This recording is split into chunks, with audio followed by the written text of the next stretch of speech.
ख्वाब अपने मुंतकिल करके तुम्हें वो सब दिखा सकता जो मैं ख्वाबों में अक्सर देखा करता हूं। ये हो सकता अगर मुमकिन तुम्हें मालूम हो जाता तुम्हें मैं ले गया था सरहदों के पाबदीना में, तुम्हें वो घर दिखाया था जहां पैदा हुआ था मैं, जहां छत पर लगा सरियों में जंगला धूप से दिन भर मेरे आंगन में शतरंजी बनाता था, मिटाता था। दिखाई थी तुम्हें वो खेतियां सरसों की कीने में कि जिसके पीले पीले फूल तो वो ख्वाब में कच्चे खिलाए थे। वहीं एक रास्ता था टाली हुआ जिस पर मीलों तक पड़ा करते थे झूले सावन। उसी की सादी खुशबू से महक उठती हैं आंखें जब कभी उस ख्वाब से गुजरो। तुम्हें रोहतास का चलता कुआं भी तो दिखाया था, किले में बंद रहता था जो दिन भर, रात को गांव में आ जाता था कहते। तुम्हें काला से कालू वाल तक लेकर गांव में, तुम्हें दरियाए झेलम पर अजब मंजर दिखाए थे जहां तरबूज पर लेटे हुए तैराक लड़के बहते रहते थे, जहां तगड़े से एक सरदार की पगड़ी पकड़कर मैं नहाता डुबकियां लेता, मगर जब होता आ जाता तो मेरी नींद खुल जाती। मगर ये सिर्फ ख्वाबों में मुमकिन है, वहां जाने में अब दुश्वारियां हैं कुछ सियासत की। वतन अब भी वही है पर नहीं है मुल्क अब मेरा। वहां जाना हो अब तो दो सरकारों के दसियों दफ्तरों से शक्ल पर लगवा के मोहरे ख्वाब साबित करने पड़ते हैं।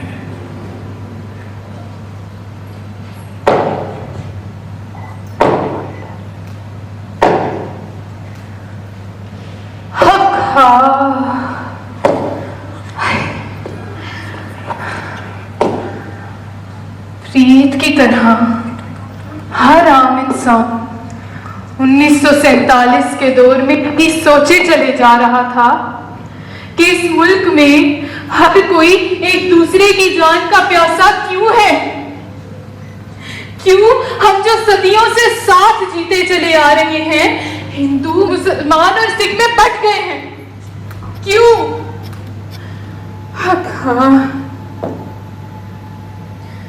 अभी गए दिनों की बात है, एक औरत ने बताया एक खानदान छोटी सी कश्ती में सफर करता पाकिस्तान आ रहा था।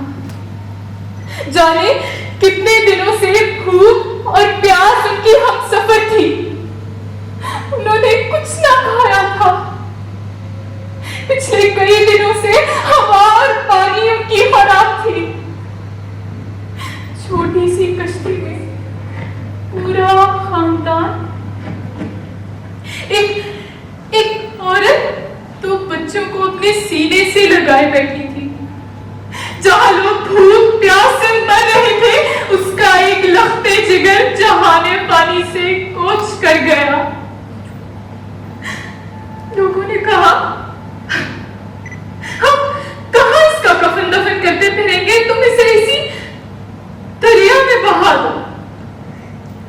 हमने उसको इस कदर निढाल कर रखा था कि उसने अपने मुर्दा बच्चे को अपने सीने से लगाए, जिंदा को पानी में बहा दिया। लोगों की चीखों पुकार पर जब उसके हवास कायम हुए तो एक बच्चा उसका खानदान बहा ले गया, उसकी नस्ल पानी में बह गई।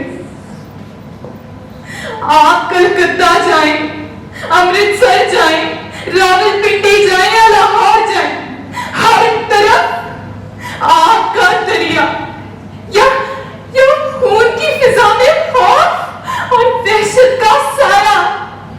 हर तरफ लाशें, सिर्फ लाशें बिखरी पड़ी थी। जिस तरह इस आईने की लकीर में प्रीत कौर के वजूद को दो टुकड़ों में बांट रखा है, उसी तरह इस सरजमीन की तकदीर ने उसको दो हिस्सों में तकसीम कर दिया।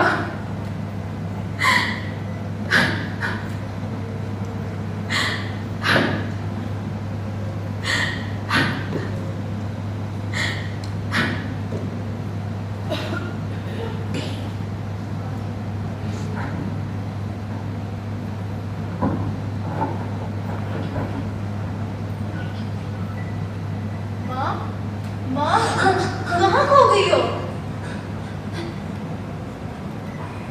क्या करूं? ये आईना मुझे कहीं और ही घसीट कर ले गया। माँ, हमारा क्या होगा? क्या मालूम क्या होगा।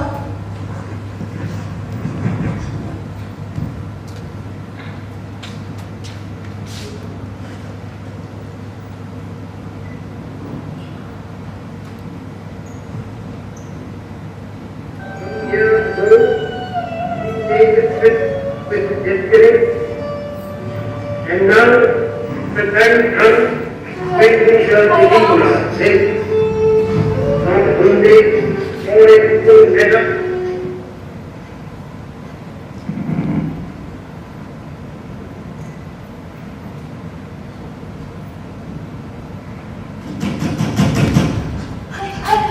इसको कौन आ गया? राजू, मेरा कदम नहीं दे रहा। और तू छुप जा।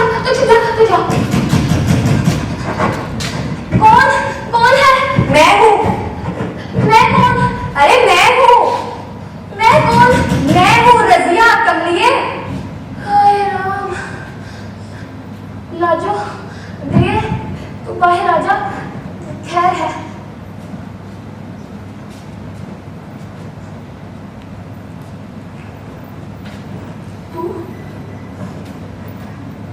तू इस वक्त यहाँ क्या कर रही है? तुझे बाहर के हालात नहीं मालूम? मैं तो बस तेरा हाल पूछने आई थी। हाल? और तो कुछ नहीं।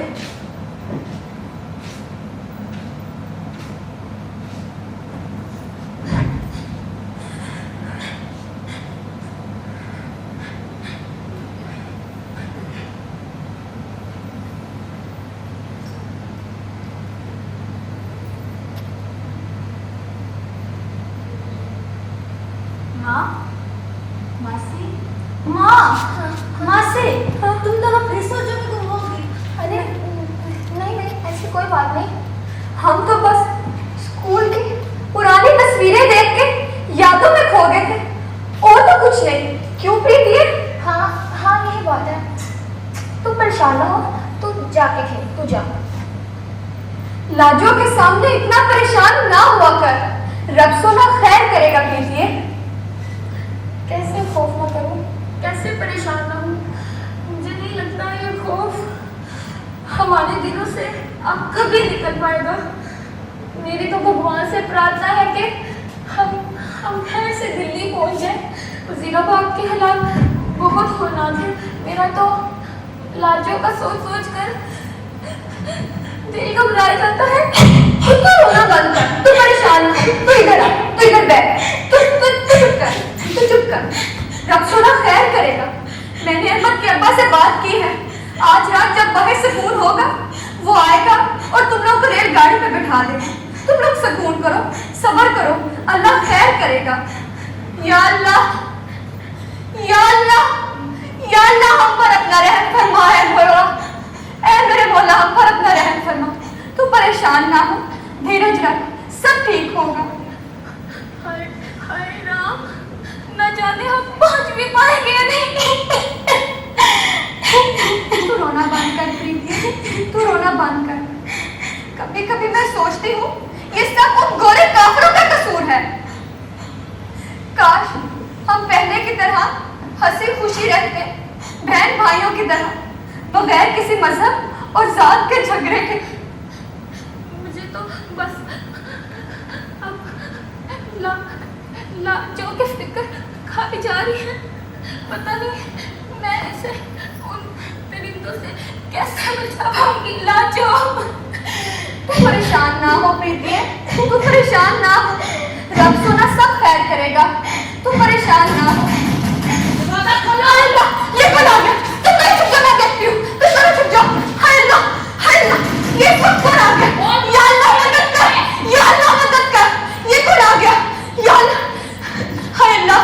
अल्लाह हमारी मदद कर दे। बड़ा तोड़ देंगे। या अल्लाह हमें बचा। तुम काफिर हमारे का हमारी इज्जत है लूट कर इधर चुपे बैठे हो। ये कौन है? दास सुनिए इसकी दास तुझे दिखा दे बेटा।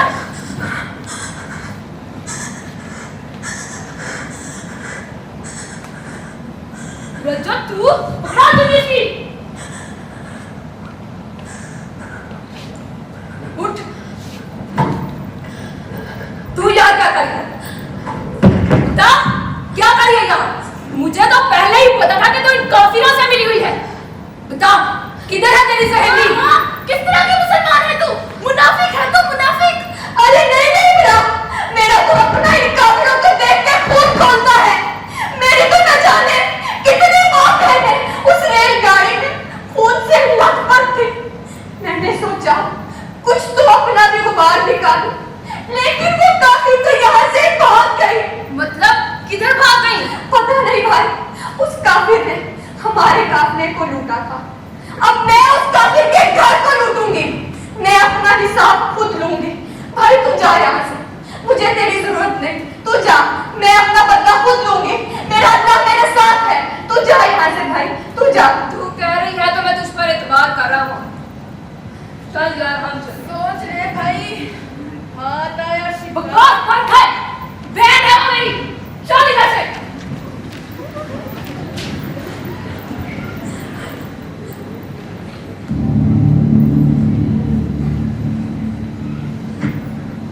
या अल्लाह, शुक्र है तेरा।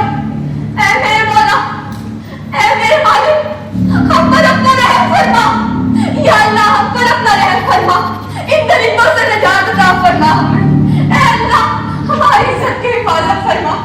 या अल्लाह हम पर रहम फरमा दे। राजो, प्रीति, रज्जो तू भी इन गद्दारों के साथ निकले है? तू भी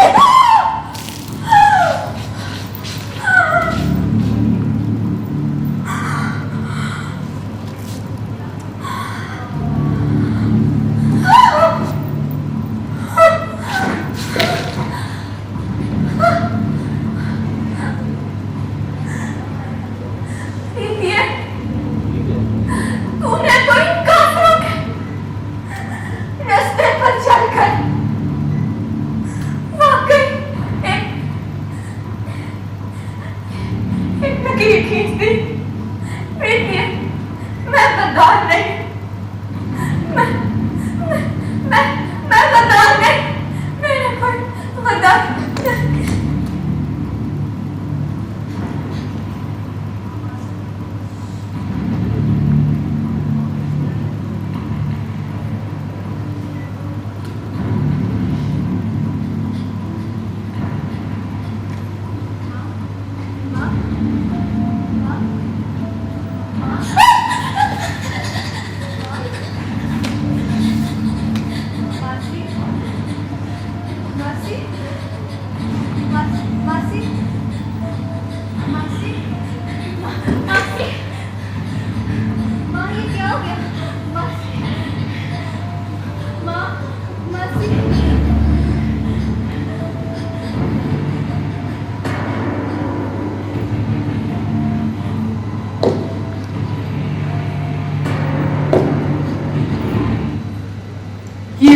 जो बहा था अभी और बहना है।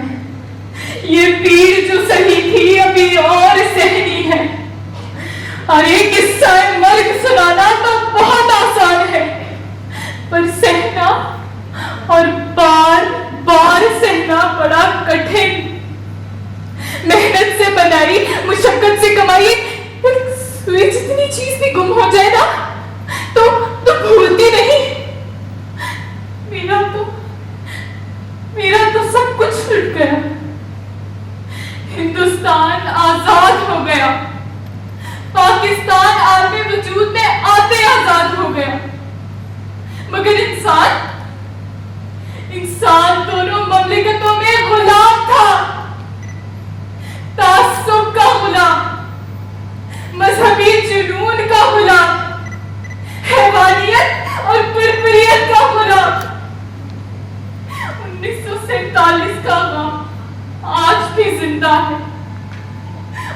77 का दुख हम कभी नहीं भूलेंगे। 47 में हिंदुस्तान के 2 टुकड़े हुए और 71 में हमारा बाजू अलग हुआ। अरे आजादी फिरंगियों से लेनी थी, इंसानियत से नहीं। बंटवारा मजहबी अमन से करना था, बदअमनी से नहीं। आज भी खून बहता है, आज भी दिल दुखता है। अरे हमसे बेहतर तो वो परिंदे हैं जो आजाद हैं, जिनके लिए ना कराची दूर है ना अम्बाला। आजादी का मतलब किसी की दिल आजारी नहीं थी। आजादी के इस सफर पर चलकर इंसान ने बहुत से दुख उठाए। पेशे नजर ये कि कोई हिंदू है, मुसलमान है या सिख। अब हमें दूसरों को देखने का नजरिया बदलना होगा। इस सोच को परवान चढ़ाना होगा कि आजादी से अगला कदम तरक्की होना चाहिए। महज पाकिस्तान जिंदाबाद का नारा काफी नहीं, अमली जद्दोजहद से इस पाक सरजमीन को ताअबद कायम रखना है, ताकि इंसानों की कुर्बानियों से हासिल करता ये मुल्क शान